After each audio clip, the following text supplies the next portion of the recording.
So then, Paul, switching. Yeah, let's switch go ahead, gears. Lee, and then we'll switch it up a little bit. Lee, go so ahead. I was going to say, just as sort of starting to switch to the technical side, another piece I'm not sure we hit on is when you're setting up that home office, you got to remember ergonomics. You talked about, not sitting at the kitchen table, but it's having a good desk, a good chair, a good mouse, all that stuff, that's already done for you in the office because they pay for that, because they don't want to pay for carpal tunnel syndromes and stuff. You got to replicate that at home. You've got to have an environment that works. To the best you can. Like, so for example, Lee, everybody talks about having those nice fancy standing desks. And Yes. well, I'm sitting now, and I like to switch to a standing desk. And I didn't want to pay for one of those fancy standing desks because I have this huge, nice custom work area. So I built a standing desk, which is sitting behind me here.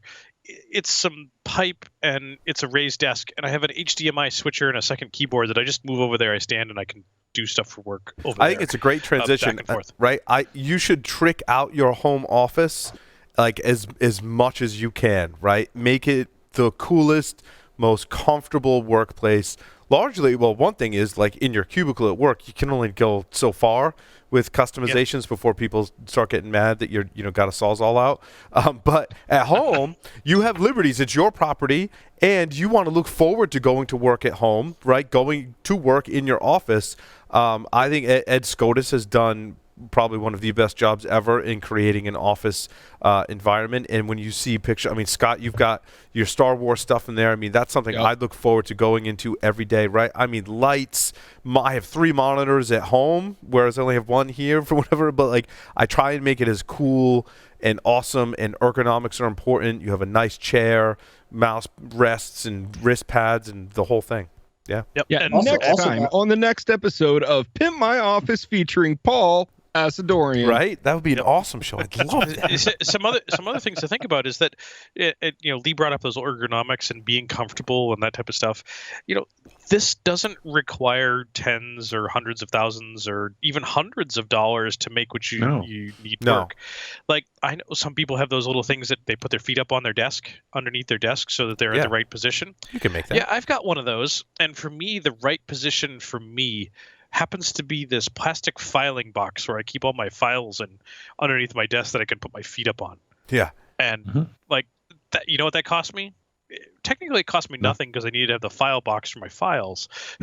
Right. But it cost me, 30 seconds a week to brush the dust off of the top of it from my feet. Yeah, it doesn't have to be expensive, and you can customize it and use supplies and objects and materials that you have at home to trick your office out, right? Yep. Absolutely. I have known a coworker of mine, love the guy, has shown up at a customer site, and he cannot not work at a standing desk. So, like, we show up on site for a pen test, and they give him a sit desk, and he's like, yeah, I got to have a standing desk. So he finds these cardboard boxes in the corner that are empty, that they're heading to the recycling, and he folds them up, and he builds a standing desk out of cardboard boxes at the customer site. That's awesome. Brilliant. Wow. And that's cool. It works. I actually, I found my, Michael Santarcangelo gave me, and I don't have it handy because I bought it years ago, but my desk here in the studio is a sit-stand desk, and it's motorized, right?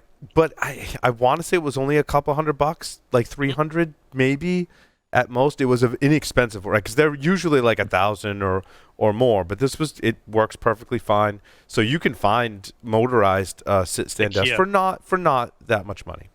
Yep, I can't. One thing to keep in mind, though, as you are kind of pimping out your office and the more kind of flair and bling that you bring, remember there are things that are distractions, and there is something to be said about having a very kind of clean workspace, whether that means you just clean up your pimped out office and make sure that it's picked up every day and there's not a bunch of distractions around, but also having a little bit of feng shui in there so you can have a clear headspace, have some focus. This is something that is definitely not my forte, and if you've seen the workspace we're in now, it's crazy. But yeah, moving I more love towards that picture. An open desk. That picture of you in your wedding dress, Tyler, is beautiful. Oh, it's that was when I was much thinner. Very stylish. I picked up one of those motorized desks that it was just the frame, right? Went to IKEA, got a butcher block size table. There you go. And I have one. My wife has one behind me, right? And we're actually putting in a couple more for conference, right? Because we have people over every now and then. But my setup is over here. I've got audio equipment. Here is a 43-inch curved monitor, 27 here, 27 here, and a little tiny one inside of the computer itself, right? So it's all about comfort, right? How are you able to enable, right? That's a mouthful. Able to enable, right, yourself to be more productive. Yeah. Right. For some reason, I find that more important at home to trick out your office and have the. Strand sent me the monitor he has. It's just Samsung like 60-inch curved monitor or something. I'm like, that's really awesome. I want one now. I don't want to look at the wall or just I want to be able to look around out the window and see beyond me. Because just staring at the monitor gets kind of dull. I mean, I do get lost in it, but being able to look out and see outside and what's going on is also important. Mm-hmm. And you can see I stood up on this desk. Yep. Very cool. Yeah. So,